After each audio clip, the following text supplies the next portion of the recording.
Hello, everyone. Welcome back to Plotlines. I'm your host, Connor, and it's been a long time since my last episode. There's been a lot going on behind the scenes, and I just haven't had as much time for podcasting. So I'm happy to be back, and we're continuing our Star Wars discussions with Mr. C. Mr. C, welcome back. How you doing? Good. Thank you for having me back. It's good to have you. Uh, the New Republic is something that kind of fascinated me uh, in the early days of the sequel trilogy. Before we had The Last Jedi, before The Rise of Skywalker, before things got really, really messy, especially amongst Star Wars fans. Uh, the the it's like a footnote, it seems like, in The Force Awakens. There is the capital of the New Republic, and it gets annihilated by what was the super weapon? It was basically Death The Star Star Killer. 2.0. Star Star Killer Killer. base.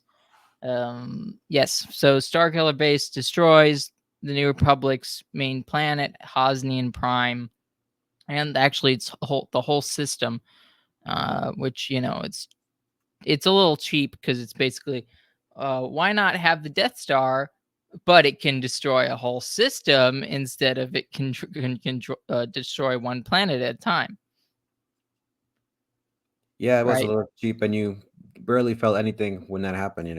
I mean, Yeah. even Yes. you hope the character's reaction meant something. But here it's like, yeah, Yeah. You just had somebody who was supposedly the uh chancellor or of some sort, or leader of the Senate, or yeah, he's labeled as the chancellor in the movie, I think in the credits or something like that. Um, I could be wrong about that, but he and this, just this black lady just look out in like fear and uh, you know, and fearing for their lives, and then they die. Right, like that's it. yeah. Corsella, the Black Lady. I think she was an envoy from Princess Leia, but yeah, she was supposed to have a bigger role. But yes, I remember because they She was focused on supposed her kind of. she was Um, supposed to have a bigger role. at least I remember even the internet novelization of this episode 7, or even you read it more recently actually in Bloodlines. I know that she was Corsella with a K, and she was somehow involved with Princess Leia and was kind of like, Oh, so yeah, I didn't even know that those two characters were the same, yeah, that's who that's supposed to be. because you wouldn't know that No, not at all. That's from the movie. The movie doesn't go into that whatsoever. So basically, the New Republic is destroyed, or the New Republic, sorry, the New Republic leadership is destroyed. Now, this does complicate things, but we're more or less, we more or less see a complete annihilation of the New Republic. Now, Bloodlines, the book that uh, Mr. C and I both have read, um, I haven't. I read it a long time. I read it not a long time ago. I read it relatively recently, but we had been planning to do this episode a while back, and then I have listened to parts of it just recently to sort of refresh. And Mr. C listened to it a while back when it first came out. yes, As that's right. Yeah. so, we're not fully fresh with it, but we have the information in our brains. The New Republic in the Bloodlines is fleshed out a lot more. At least the Senate is. And the reason I want to talk about this is because it does seem like there is a legitimate criticism that the writers of the sequel trilogy and sort of these books that Lucasfilm was trying to get across, that is actually worth something. Now, when I first watched The Force Awakens, I would say I was pretty much a normie, politically speaking, and because of that,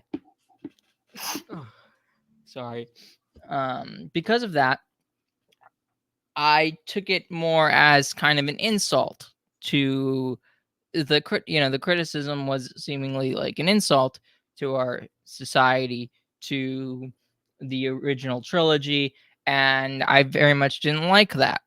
Now, also the fact that the writing wasn't very well done made it even more sort of distasteful, right? Like if it had been written well, I think people might have gotten on board with the whole storyline, at least in some ways.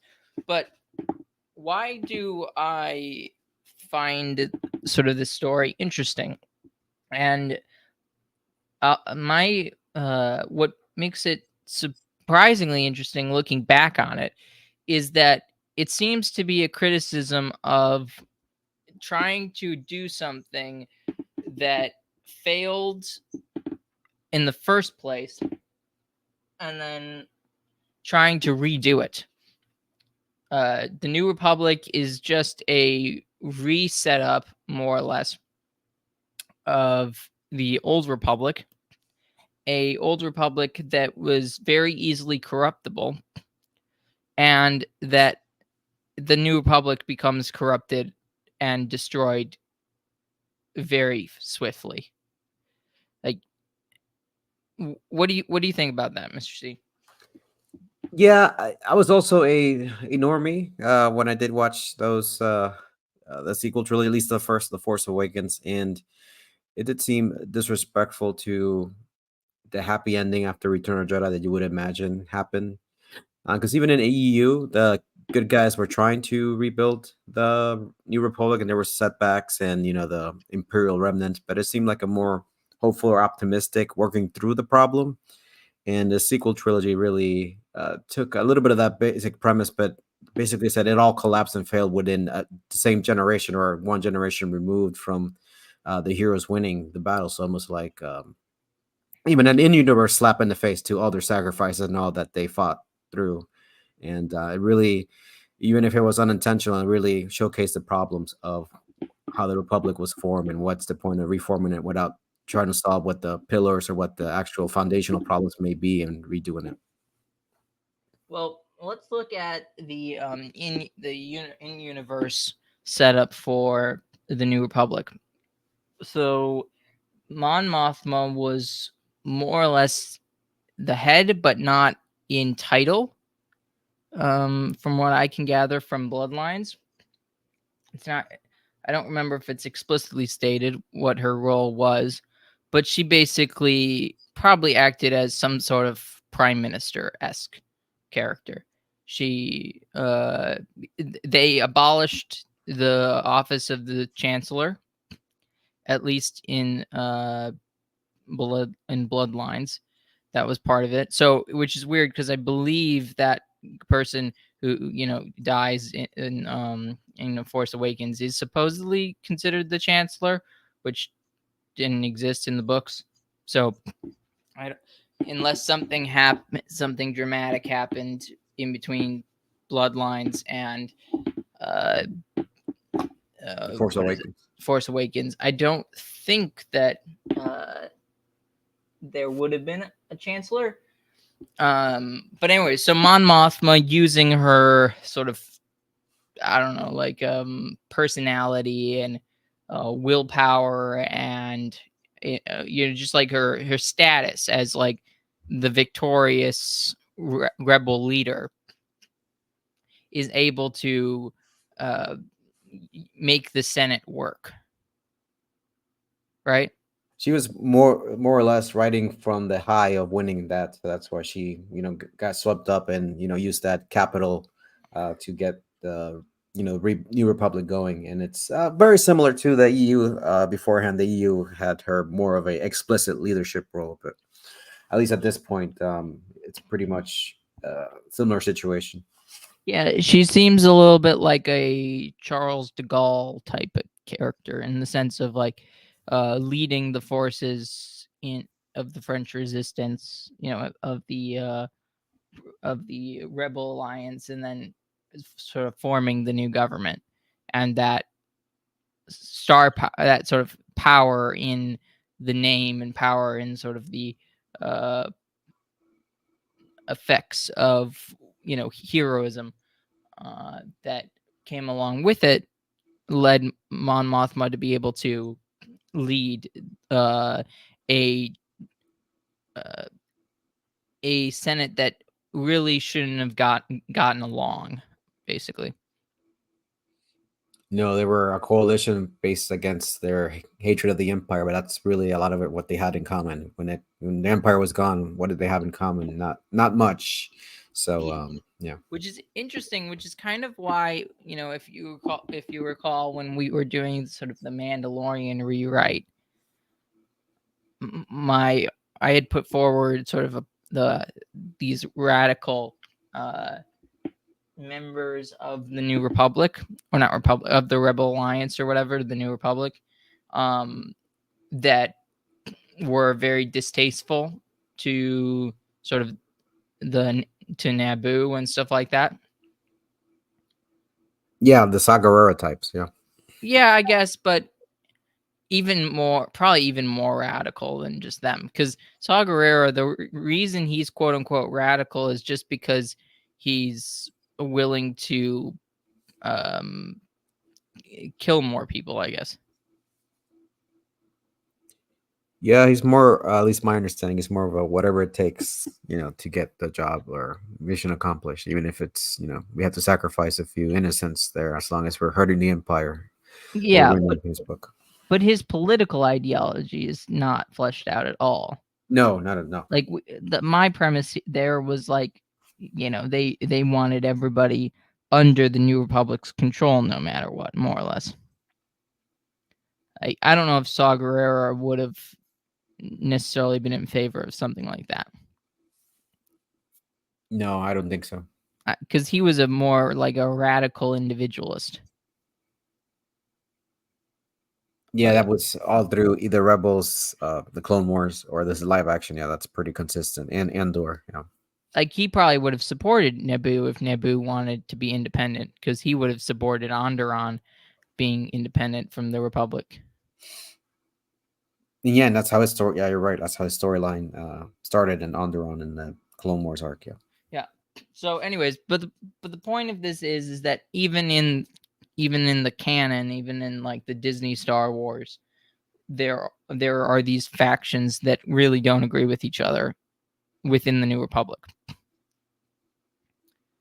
And as you said, they're basically one agreement is they wanted to overthrow the Emperor. I don't even know if in this case the Empire is not exactly what they are wholly against. That's interesting. That's a distinction with a difference, because that is a difference. Like, I just don't like the leader. I like the political structure. I just don't like, Sheev Palpatine. That is a difference. Because that's kind of what Bloodlines is going for in some degree. So there are two political factions in between the which I swear have also political factions within themselves based on how it's written. And Bloodlines is an actually interesting book. Like, Disney Star Wars gets a lot of flack, and it deserves a ton because a lot of it's garbage. And of course, Bloodlines isn't going to be a book that's going to like affect generations to come or anything like that. It's really just you might appreciate it if you're in a certain time in a certain place. It's not going to affect people going forward. Like it because all these writers have a real like surfacey grasp on society and the human mind and just sort of life in general. They're very surfacey. And they also have a very one note perspective politically, right? And this is kind of exposed in Bloodlines, how they see it, though they try and make it a little more complex as they as they try, but there's not really much to it. So the two factions are in the Senate, the centrists and the populists, which is really hilarious that the populists is where Princess Leia is. Because what do we think of when we think of populism at the moment? Right, in our current political climate, those are those who want, Yeah, so say it. What do we think of?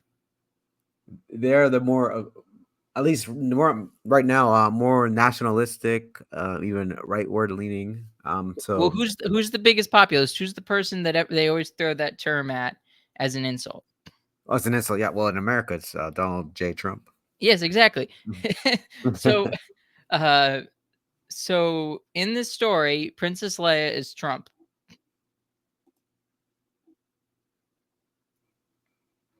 Just think about that. That was totally unintentional, though. Well, yes. Is it unintentional? Probably. That they now I believe. Let me see. Bloodlines came out in 2016, but in May of 2016, right? So, and it must have been written in 2015, right? Yes. 2014, 2015. I just wanted to check out. Let's see what it says. What? Okay, yes, it was 2016. Okay. Yeah, I looked it up. I just So, looked it up. Okay, yeah. yeah, I thought it was 2016. later than that, but yeah, my time escaped me. So it's right before the Orange But Man takes over. but when did it? But when was it written? It was probably written in 2014, 2015. Right. Yeah. Right? Who's the populist group in the United States? Do you think probably at that time? I don't know if it's Occupy Wall Street or people of that ilk before, like Bernie Bros. Yes, that's So, kind of who I'm thinking of. That's who I think they're sort of thinking about. But I would characterize the centrists as a combination of classical liberals, libertarians, probably more of the left wing variety of libertarians, but some probably on the right. You know what we basically this what we'd consider right wing libertarians, and maybe some neolibs. Right, that would be the characteristic of, or those are the types of people in this populist faction. They want they want things to be decentralized. They want equality. They're basically sort of standard liberals on some degree, but they also want more freedom for each state. Their state, their or not state, for each planet. yeah. But it's basically that. Now, the centrists, on the other hand, are a combination of neoliberals. Sorry, not neoliberals, neocons, and traditionalists, and probably some other libertarians. Right? You think it's their version of deplorables? Maybe. Say that again. I think it's their version of the deplorables. In the Star Wars Deplorables? Yeah. I don't know. Yeah, I mean they're definitely supposedly the bad guys, right? Okay. It's like they want nuance, but then they still stick to the good guys, bad guys paradigm as well. I mean, Well, you they can do have it, sort of. but it's not. It has to be masterfully done. Well, one of the so the storyline basically goes in the book is a populist senator and a centrist senator go on sort of missions together, trying to figure out a a basically what is it called? A cartel, and how it's they're secretly rebuilding the Imperial Navy for the what is it called, Did the First Order. yes, for sort of.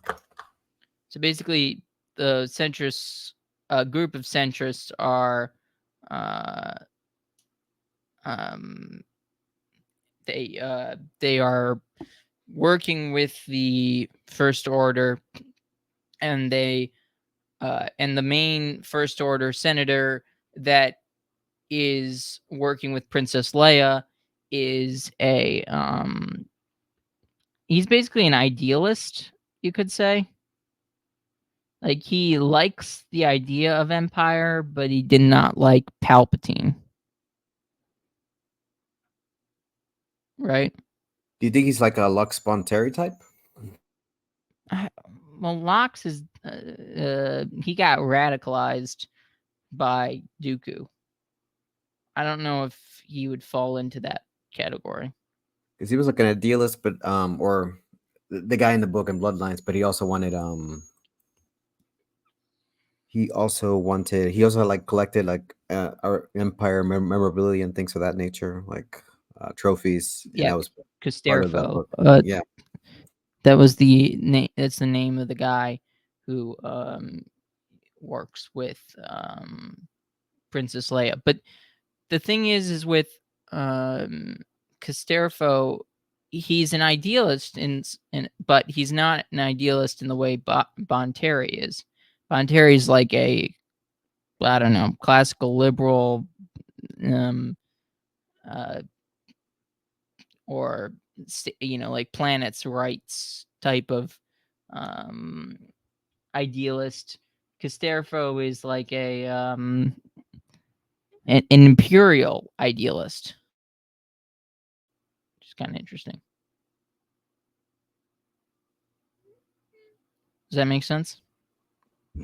yeah. I'm just trying to wrap my head around in terms of so they're doing this together, him and Leia, and it's basically they want to show even though he's a quote unquote a bad guy, he's like one of the ones that are acceptable, and we can see his point of view of why somebody might join, their faction in the book. Well, I actually don't think he's supposed to be a bad guy. And not him, but he's part. He's in their sphere, so he's kind of like the best of the representatives in a sense. That He's way- he's most noble of the bad guys. yeah. So that way you can actually have some sort of feelings with him or relate to their point of view or somehow. Yes. Um, but so we have this sort of underlying destructive, situation. Now, you could take sort of like one perspective is that I don't know, shouldn't allow these fascist scum um into your government, right? Like, maybe that's what they want us to take away from this storyline, is that because the centrists are secretly working to overthrow the republic, at least some of them are, which is true. That maybe we should just ban the centrists altogether, right? Do you think that's a fair option of what they may want you to take away from this book? I think so. They kind of paint them as collaborators, like early German collaborators, 20th century German collaborators. So I think that's what they want the book, Claudia Gray's book, wants you to take away from them.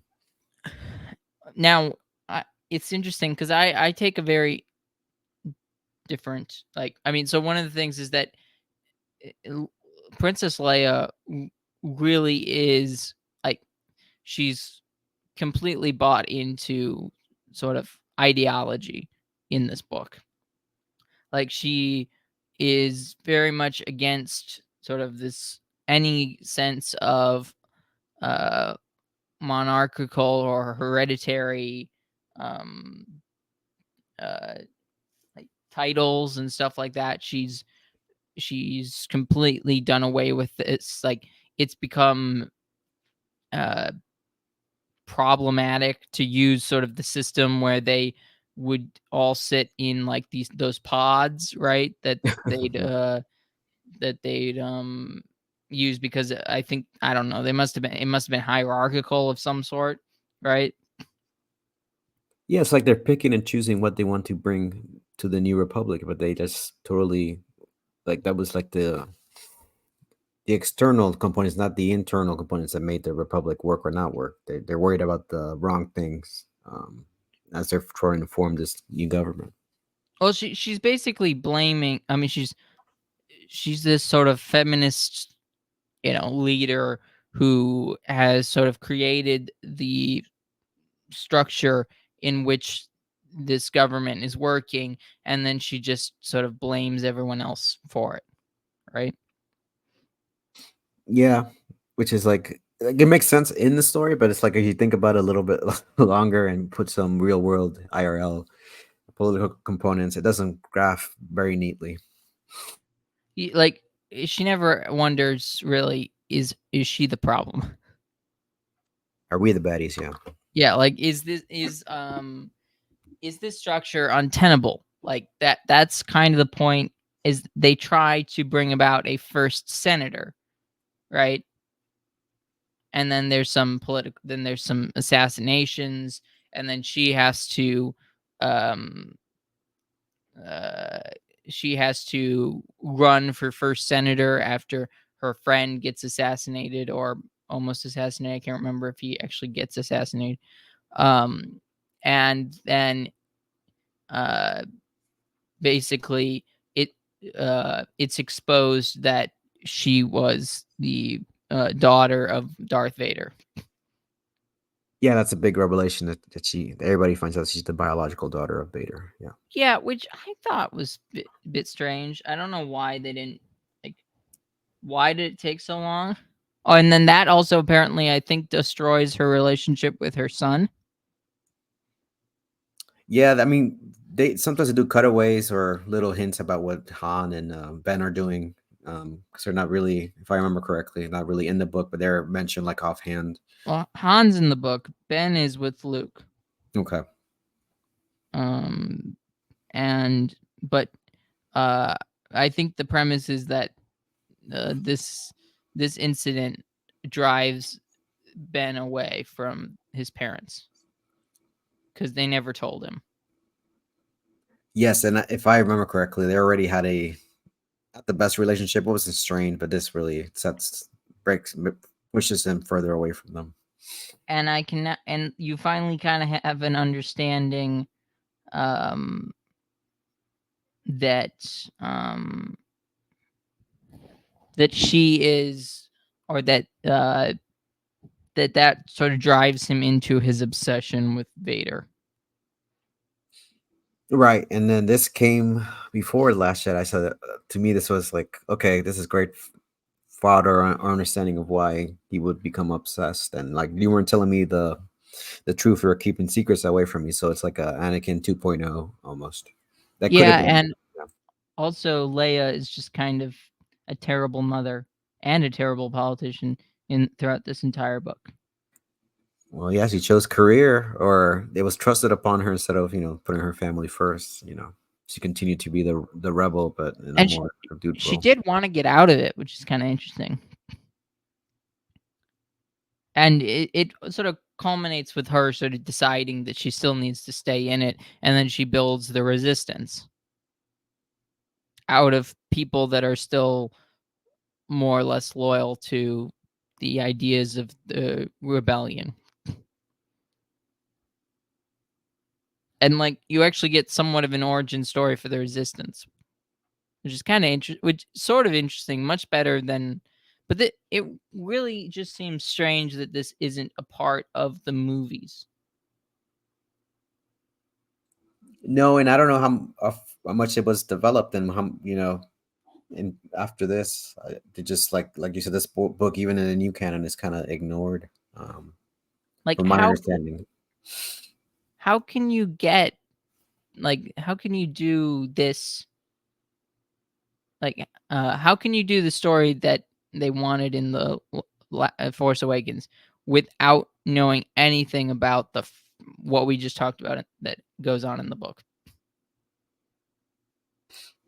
You couldn't. You have to like work backwards because you're like the information I currently have. It's what's going on in the Force Awakens, and there were some aspects I think tied to the Last Jedi. I think it did mention fuel or something. I forgot what it is, but at least I remember because this book was like promoted, and they said that you would get hints about what's going on in the Last Jedi, and that's one of the main reasons I actually read the book or listened to the book was because it was supposed to prepare you for the Last Jedi, and I don't see how it prepares you for the Last Jedi at all. No, now looking back at it, it's just a book that happens in between, and the Not even in between the Last Jedi in between the Force Awakens and the Last Jedi. It's a story in between the Force Awakens and the and Return of the Jedi. yeah, but it doesn't give you any hints about what's coming up, even if it was storyline, right? It's before that, but then chronologically, it's like, okay, what can we get any hints about what happened to Ben or how I mean, it does say like you mentioned, it does mention how the New Republic or the Resistance quote is formed, but I'm sure some other book contradicted it or put another aspect to it, so it's not even now. It's not as essential as it once was. Yeah, if they wanted to do it, even obviously the story that they came up with was not the best, right? It's just not very entertaining. It was very um um It's very surfacey, like you said earlier. It's just surfacey and yeah, rehash of what came before, and I mean, I guess that could be done well, but but even then, it wasn't done well. So it's like it fails on both accounts, both on concept and execution. but the good commentary actually that comes out of they redid all the same things, right? Is that is kind of what we're trying to do in our own world. We're trying to make things that don't work. Right? Conceptually, we're trying to keep the post World War II order going, and Which is exactly what sort of this book is doing. It's trying to continue the post World War II order. The sort of the post galactic civil war or order. You just anytime Princess Leia goes off on Casterfo about supporting or having some imperialist ideas, like liking some aspects of the empire, but obviously being against Palpatine and all the evils and atrocities done. It's no different than somebody having some sort of criticism of Churchill right. and getting into World War II, and basically it's the same sort of argument and conversation happening on page that is currently happening after Tucker Carlson interviewed Daryl Cooper about a bunch of different things, but they talked about Churchill and World War II briefly. Well, yeah, that's the pillar in the myth, in the, I guess, best sense of that word, that holds up the current structure. So chipping away at it or just having some nuance, it's problematic for them. They see it as a danger. It's like a nerve you hit. And the Galactic Civil War is the same way for the New Republic. The New Republic is this new hyper egalitarian society that, of course, wouldn't actually be able to function. And Princess Leia is complaining about how how everything's going down the tubes, even though the stuff that they created was all based on their philosophy.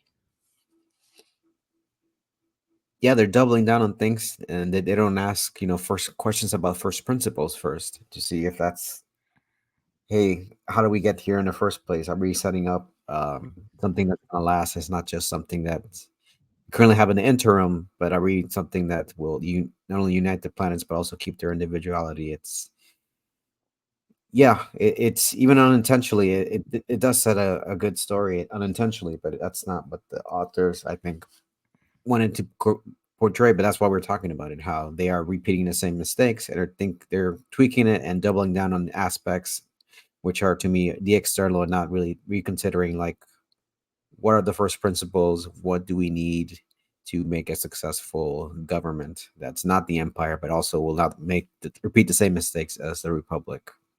Well, also these people aren't creative enough to create something new or to create something interesting, like an altered version of sort of the republic. Like they basically see there's two options for them to do. The government is either a republic or an empire. And remember from the original trilogy, the empire is bad, the republic is good, right? Yeah, and they kept that simplicity and moved it forward. And simple But is fine, but in terms of aspects like this, you could do it somewhere, another aspect of it, and still keep it quote unquote simple. But it was, like you said, a surfacey, because a story can be simple and great, but this was just a lot of, for a complex subject, they kept it very shallow, and they didn't think about the problems or care to think about what they were saying with it. They just basically had copied and pasted the conflict of the original trilogy, transposed it to the sequel trilogy without thinking about what that actually means in a real life setting. And that's why we get things like, how can you be the resistance if you're like the leadership role, but you won't also really if like that. you are a but you're also taking you're taking 2010s morals and pasting that on to the 1970s morals. Right, and even then they were a bit liberal, but we gotten so far away from that that they seem quaint and wholesome by comparison to the 2010 morals. Exactly. So sort of they've become like extremely egalitarian and feminist and stuff like that. I in the seven like in I don't remember any of the soldiers in the rebellion being women. That's crazy. I was just gonna bring that point up. How it always throws me off when I see like a female rebel pilot, because they were not Because they didn't common. exist. Yes, I Not think even there not was a common. They did yeah. not exist, No, right? so that's why Was there in Rogue One, that one of the few things that threw me off. I think I had one or two, and I'm like, No, oh, no, I know, but yeah. I'm talking about in the the original trilogy. No, but since Rogue One happens before, I'm like, that's something that, like, it's a real world political that interferes with the storytelling. It's like having a modern day haircut that's not from the 70s or 80s in Rogue One. So it's like, And the prequel trilogy too. There's no female pilots, right? No. I mean, the um, clones really is that. I mean, that's one of the reasons. But in the Phantom Menace, all the soldiers are men. right. If they would be a female fighter, they're the exception to the rule, right? They're not. It's not What? a Wait, normal no. thing. But what do you mean? Because I think they had when the if there are any female soldiers or pilots, they are the exceptions. They're not like Oh, yes, there standard, might. because No, they had you're ones. right. There might have been one or Yeah, two in Naboo's fighters. Yeah, but they were. What's interesting is they were all very butch women. They were all very like tomboys. and they were security officers, right? They didn't expect to be part of full out war, so it's not like No, I mean yeah, Naboo is yeah, basically a pacifist, more or less planet, right? yeah. So it's like taking security officer and making them into soldiers, right? So Yeah, it's like very different. police. Yeah. It's like they were not in military I mean all the clones are guys too, so But either way, it still makes sense in the canon, because that means that previous society was more egalitarian. But then when they get to the nitty gritty, they needed soldier men to actually fight the rebellion, their war, and they picked up a couple of women in some leadership positions just because they needed the numbers. At least that was my assumption. I think it was a fair assumption about just what people thought, and even in the With 90s. Rogue One or with what? With just the original trilogy, because you see a couple of female. You have Leia, Mon Mothma, and you see a couple of people like in the Yeah, but they're communications like department. But that's that was their role. They weren't there, flying against the AT-AT-ATs or against the Empire at the Death Star battle, second Death Star battle, or first Death Star battle. they're like political leaders though. Like they're like royalty more or less. I mean, Leia is literally royalty. Right? Yeah, and then Princess, and that's what And I refer then to her as. But again, she's an exception. Mothma's not really like, I mean, she's a senator, but she's never really drawn, like, there's nothing really drawn out. Like, and you also have to think about, like, when they say senator, they're not thinking elected representative. Like, that's not George Lucas isn't talking about elected representatives. He's thinking like Roman Senate. Yes. Like, these people are like just elite, powerful people that represent their planet. Like, they probably weren't elected. That's kind of an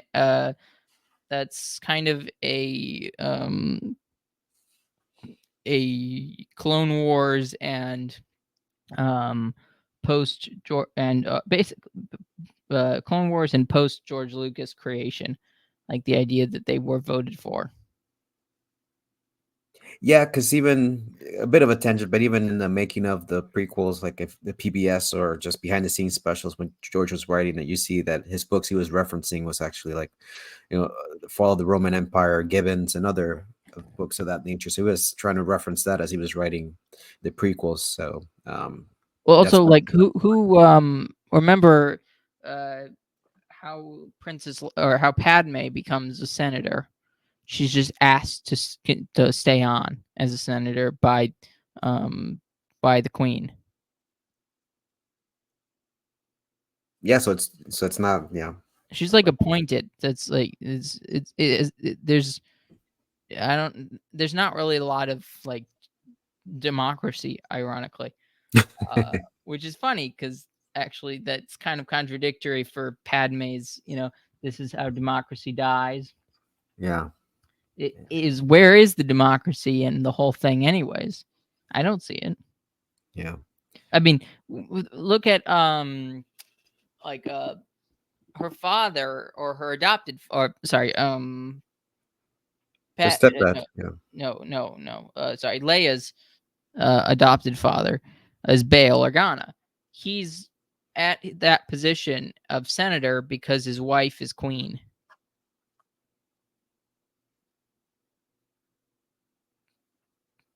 Right? Yeah. For my recollection, yes. And he's the viceroy because she's the queen.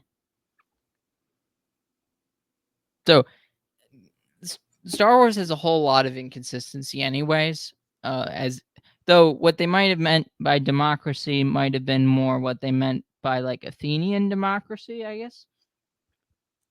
Like just having votes, having votes in the Senate. That's that's my takeaway always has been, at least. Yeah. Not mass democracy, not where every person is voting. No, they have their, the elected officials who represented their systems. Yeah. No, they're not elected either. They're not elected officials. No, but I mean, I guess I misspoke. But in terms of, no, the planet would not vote right on the issue. Would be whoever's there in the pod. Yeah, who is their representative, but not because they were elected to be their representative, but because they were sort of whatever system they have in place.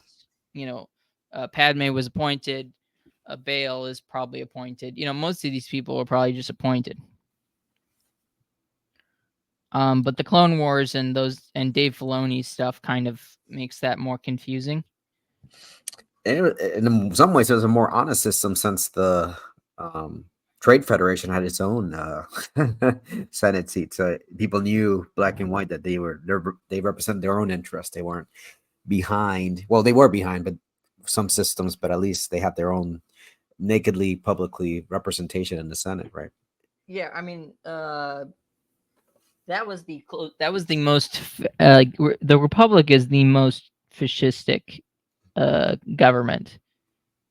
At least the old Republic is a very fascistic government, giving uh, corporations the right to vote, basically. Wouldn't you agree? Yeah, I was trying to think of the modern day parallel with the Supreme Court ruling that corporations have. Have rights, are Yeah, yeah, people. something like that. Yeah, Yeah, it's a lot. But no, if it's like Google having a representative voting. I mean, they buy their representatives anyways. Doesn't matter. But the point is that it's more of an official thing. yeah, yeah. I think that's what Uncle George was going for. Like they were at least in that point, it would have been Boeing or Halliburton having their own Sure, Senate seats. But yeah, but it's just funny to think that what's the most fascistic, uh, like, and with the actual definition of fascist, not like things I hate or something like that.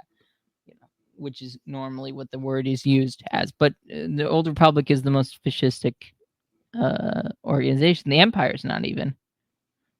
You could argue it's mostly the Empire's closer to some form of communism than anything else, economically.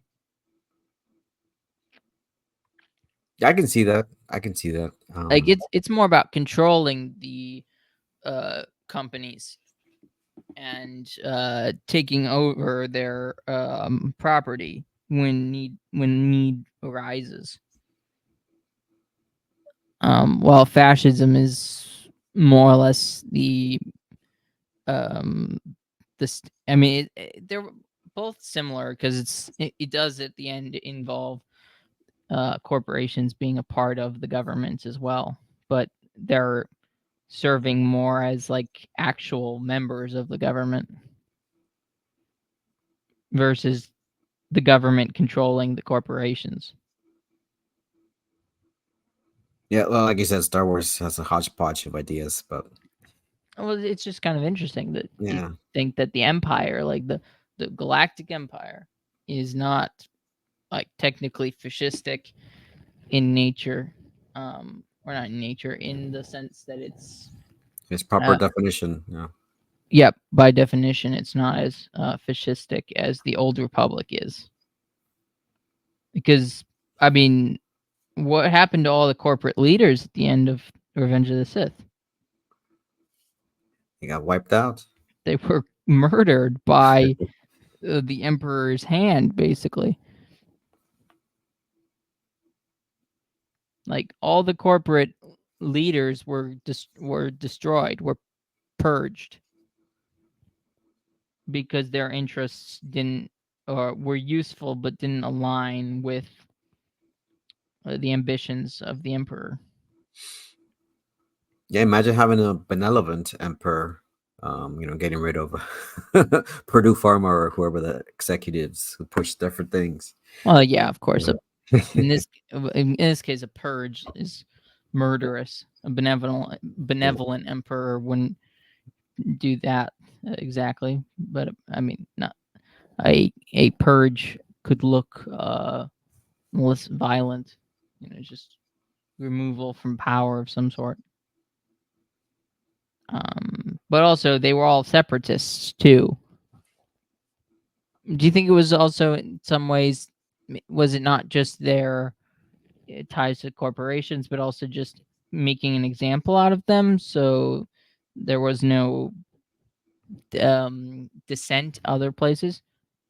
I think it was that. It's also, I think he was just trying to get rid of loose ends in case people start questioning how he came to power or anything like that. He just wanted to take complete control. So even if they were collaborators, now there would be a type of rival in a small sense. So he just wanted to have more control, and that's one of the ways to do it, to just get rid of them. Palpatine or George Lucas? Uh, I think that's what George was putting into the Palpatine's reasoning. That's I my know, but I'm kind of making the joke The joke is Okay. that George Lucas needed to get rid of loose ends Yeah, yeah. in the story. Like Uh, if those if the separatists still existed, like if they weren't done away with, like people would you like what you said, like everything you said sounded similar to like oh, people are gonna ask, what happened to the separatists.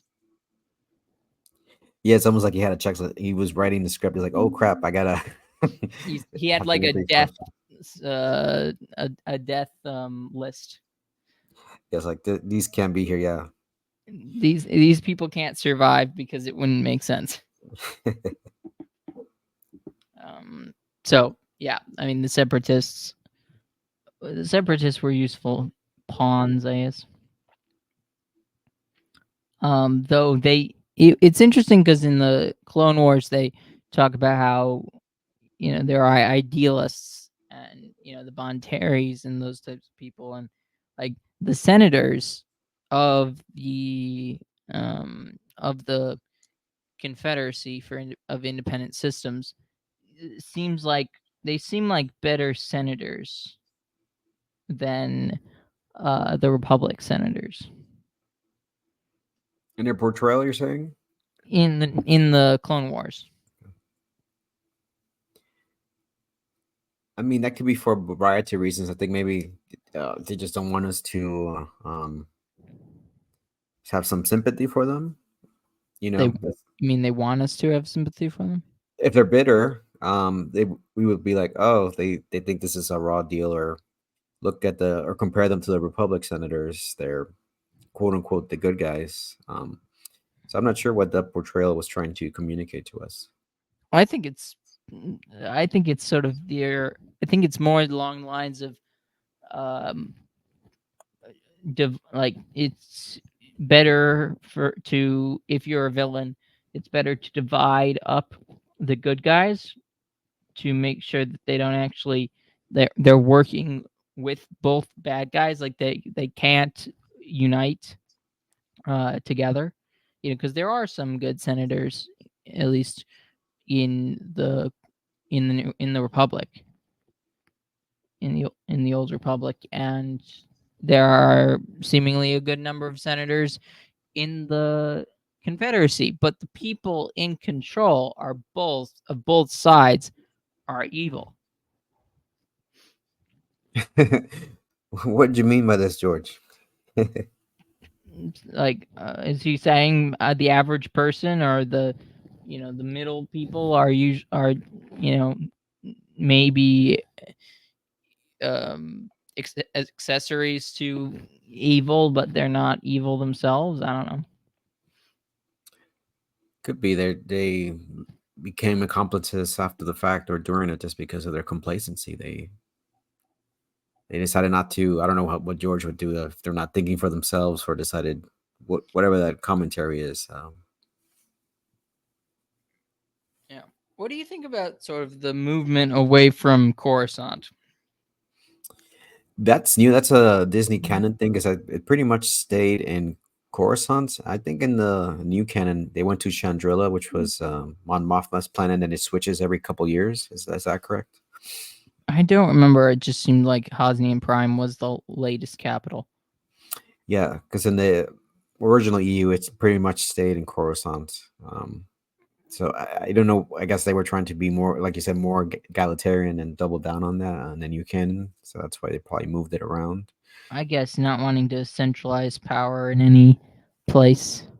Yeah, But it just seemed like wherever the power went, or where people probably just moved with the power, right?